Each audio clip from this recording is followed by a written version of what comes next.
নমস্কার, জয় হিন্দ, জয় ভারত, জয় শ্রীরাম। একটা বড় খবর আছে। এবার আইপিএলে বাংলাদেশ বা কাংলাদেশকে, লুঙ্গি দেশকে সম্পূর্ণভাবে লাত মেরেছে ভারত সরকার। বিসিসিআই অফিসিয়ালি বাংলাদেশের ক্রিকেটারদেরকে আইপিএল থেকে বাদ দিয়েছে। কি খবর সেটা আমরা একবার দেখে নেব। এটা দেখুন, আজ তাক বাংলার খবর। এখানে বলা হচ্ছে বাংলাদেশ ক্রিকেট ইন আইপিএল, নিলামে তোলা হলো না বাংলাদেশের 10 জনকে, আনসোল্ড 2, আইপিএল থেকে বাদ মোহাম্মদ ইউনুসের দেশ। ঠিক আছে, এখানে ক্লিয়ারলি বলা হচ্ছে আইপিএল থেকে বাদ মোহাম্মদ ইউনুসের দেশ। তার মানে মোহাম্মদ ইউনুসের দেশের কেউই আইপিএল খেলতে পারবে না।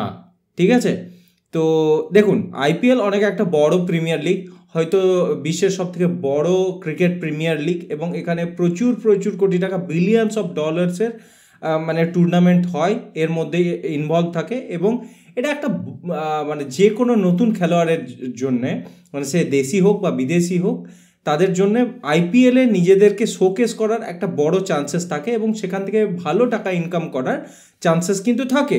এবং সেখান থেকে বাদ গেল আমাদের বাংলাদেশের বা লুঙ্গি দেশের প্লেয়াররা।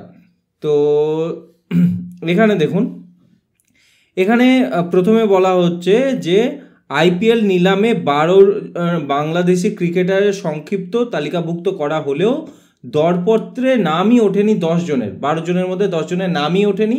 তারা হলেন লিটন দাস, তাসকিন আহমেদ, সাকিব আল হাসান, মেহেদি হাসান মিরাজ, শরীফুল ইসলাম, তানজিম হাসানের মতো তারকা। মুস্তাফিজুর রহমান এবং রিশাদ হোসেনের নাম দরপত্রে উঠে আসলেও তাদেরকে কেউ কেনেনি। আনসোল্ড থেকে যায় পুরো বাংলাদেশের টিম। ঠিক আছে, এটাই হলো সব থেকে বড় ব্যাপার। দেখুন, প্লেয়ারদের নাম নথিভুক্ত করা হলেও, মানে নিলামে নথিভুক্ত করা হলেও হয়তো বিসিসিআই এর তরফ থেকে কোনো সংকেত দেওয়া ছিল। আমরা অনুমান করতেই পারি, কারণ সৌদি আরবে এই যে নিলামটা অনুষ্ঠিত হয়েছিল, সেখানে যে টিম অংশগ্রহণ করছে তাদের সবারকেই আইসিসির তরফ থেকে না হলেও বিসিসিআই এর তরফ থেকে অবশ্যই একটা সংকেত দেওয়া ছিল যে এবার বাংলাদেশের কোনো ক্রিকেটার কেনা হবে না। তা নাহলে এরকম হতে পারে না যে কোনো মানে টিমই 10টা টিমের মধ্যে কেউই যে 8টা বা 10টা টিমের মধ্যে যে কেউই মানে এই একটা প্লেয়ারকেও আইপিএলে কিনবে না, মানে বাংলাদেশি একটা প্লেয়ারকেও আইপিএলে কিনবে না, সেটা হতে পারে না।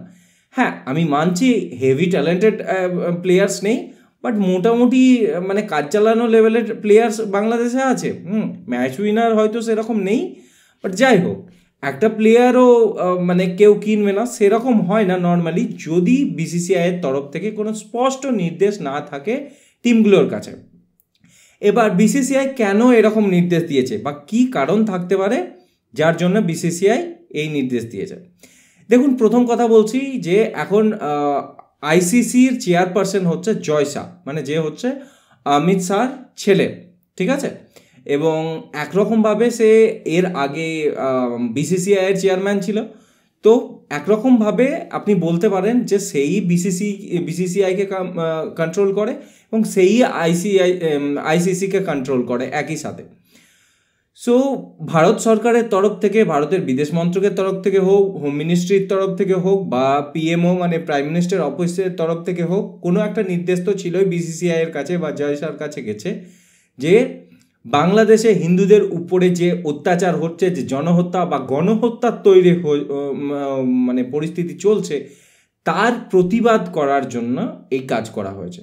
ঠিক আছে, এবং ওখানে চিন্ময় কৃষ্ণ প্রভুকে যে ইলিগালি গ্রেপ্তার করা হয়েছে, তারপর তাকে জেলে পাঠানো হয়েছে, তারপর বেল ডিনাই করা হয়েছে, এবং বাংলাদেশে যে হিন্দুদের জন্য যে অগ্নিগর্ভ পরিস্থিতি তৈরি করেছে ওখানকার কসাই ইউনুস সরকার, তার প্রতিবাদে ভারতের এটা স্টেপ, এটা ডিপ্লোম্যাটিক স্টেপ হতে পারে।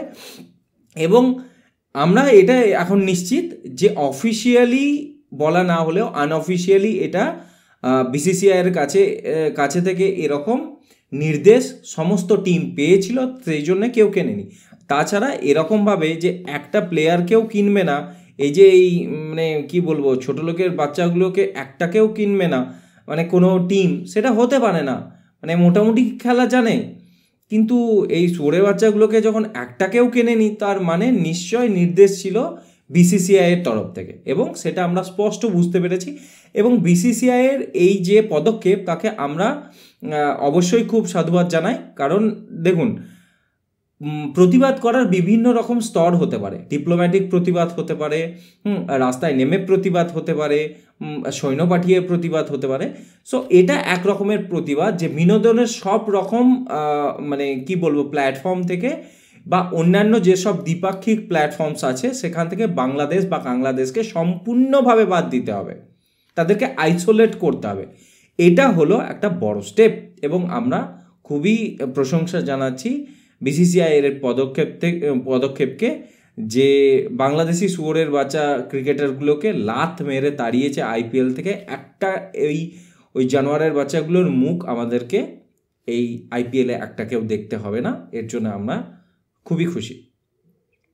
তো প্রতিবেদন এইটুকুই, এবং আমি এই ভিডিওতে যে সমস্ত মানে গালিগালাজ বা খারাপ ভাষা ব্যবহার করেছি তার জন্য আমি আমার ভারতীয় বা হিন্দু দর্শকদের কাছে ক্ষমা চাইছি, কিন্তু কিছু করতে পারছি না, আমি আমার মুখকে আটকাতে পারছি না, আমাকে এরকম বলতেই হচ্ছে, কারণ আমার মন মানছে না, গাল না দিয়ে আমার মন মানছে না।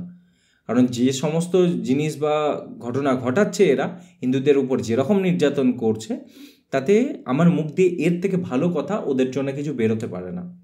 তবুও আমি আমার ভাষার জন্য ক্ষমা চাইছি। অনেক অনেক ধন্যবাদ ভিডিওটা দেখার জন্য। জয় শ্রীকৃষ্ণ, জয় শ্রীরাম।